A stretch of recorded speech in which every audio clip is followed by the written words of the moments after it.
Hello, I am Bob the Booker and welcome to my channel. Today I realised, partly through being ill and partly through just the beginning of the year being a lot more hectic than I thought it was going to be, I entirely lost track of the fact that we were approaching February and therefore approaching Fitzuary, which a few of us, including Kieran over at KD Books and Zena over at Beating Around the Books, did last year, which was a sort of a reading challenge of sorts based on the fact that all of us had far too many Fitzcarraldo books that we'd been talking about reading for a while, and also that we like puns and Fitzuary. February was the month to do it because of the natural pun with the name. So for those of you who are unaware, which is absolutely fine, Fitzcarraldo Press is a small press based in the UK. And they are a press that I've really loved. Pretty much everything I've read so far from. They tend to go for quite a weird and wonderful range of books. As you can tell, their fiction all have this sort of the same sort of blue. Their non-fiction is in white. They publish a lot of translated books, either from really well-established authors in sort of their own country. So people like Annie Ernaux, Olga Tokarczuk, various other authors who have gone on to win the Nobel Prize. I think it's something ridiculous, like in the last 10 years or something, they've published 4 Nobel winners. I think at least 2 of those were before the Nobel was awarded. So sort of, they're very good at picking good horses. But I mean, that aside, they tend to be really very well represented in terms of a lot of the translated fiction prizes and sort of indie prizes. They have, for the last few years, had a really strong showing on the International Booker.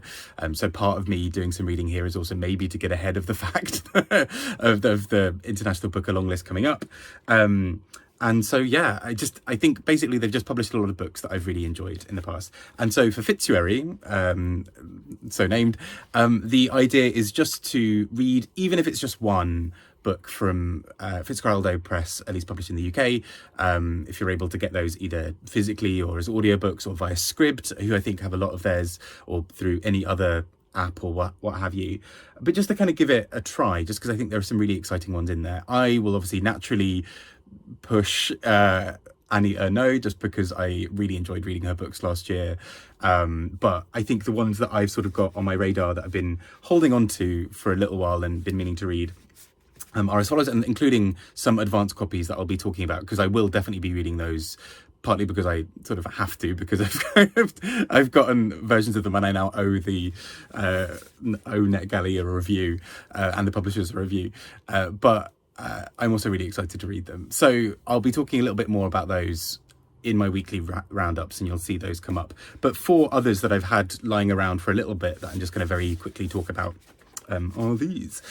So the first being Paradais by Fernanda Melchor, which was longlisted for the Booker last year, and International Booker, and I picked up and I'm like, right, I'm going to read it. And it's only like 100 pages, and yet somehow I keep on being like, yeah, cool, I'll do that next week. And it's sort of been pushed and pushed and pushed, and yet I have not yet read this, so I will finally give this a little go. But translated by Sophie Hughes, who has translated quite a few other sort of Spanish language books that have sort of had really big prominence. So really excited to read this. Next up, I want to read Stillborn by Guadalupe Nettel, and translated by Rosalind Harvey.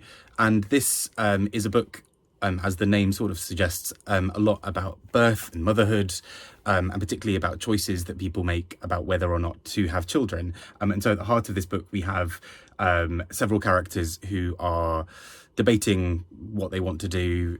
They're career driven, they're thinking about what their future lives are, and one of the characters makes the decision to be sterilized, and so that's a kind of core consideration within this book.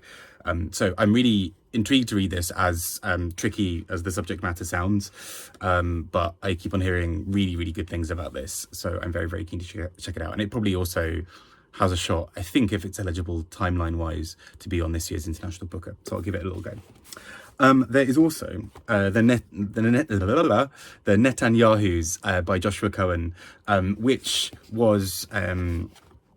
ended up going and winning some major, being involved in major prizes last year and ended up winning the Pulitzer, I believe it was now, which is kind of huge. So really intrigued to finally read this. I keep on hearing it's sort of a kind of funny political kind of book about a political family that is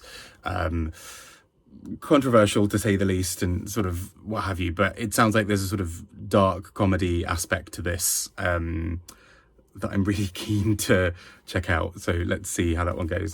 And last but not least, I'm planning on reading Bonsai by Alejandro Zambra, which is translated by Megan McDowell.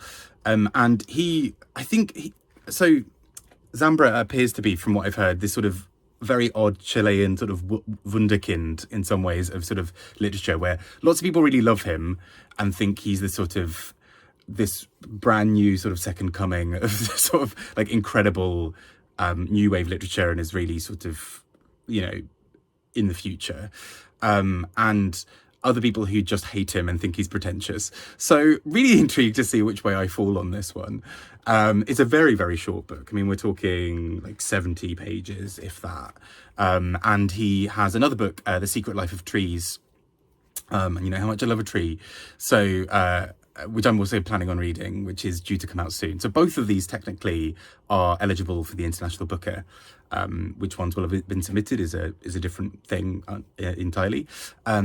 The Secret Life of Trees is also very short, but it's basically a companion novel to this. So Bonsai has at the heart of it this couple and sort of their relationship with each other. And The Secret Life of Trees, if I remember correctly, is somebody writing about this book having been created, and sort of a weird sort of meta companion piece thing.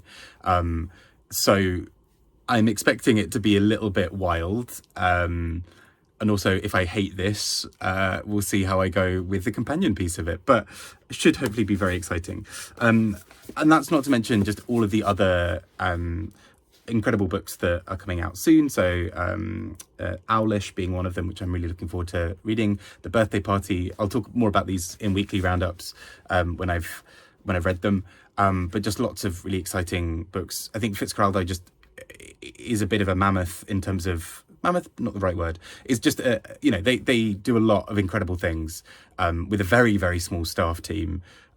So I'm just excited to read a little bit more about what they have.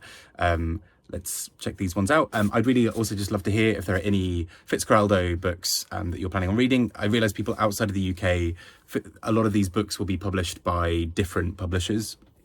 Entirely, like the Annie Ernaux books are published by entirely different people in the US to Fitzcarraldo.